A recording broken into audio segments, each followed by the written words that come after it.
கனவே நீ நான் விழிக்கவில்லை, கலைவாய் என்றே நினைக்கவில்லை.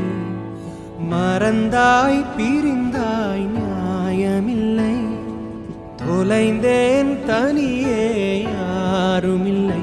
நீ நிஜந்தானா இல்லை நிழல்தானா, பதில் கேட்கிறேன் கிடைக்காதா? நம் ஞாபகங்கள் அதை நினைத்திருப்பேன், என்னை தேடியே திரும்பாதா?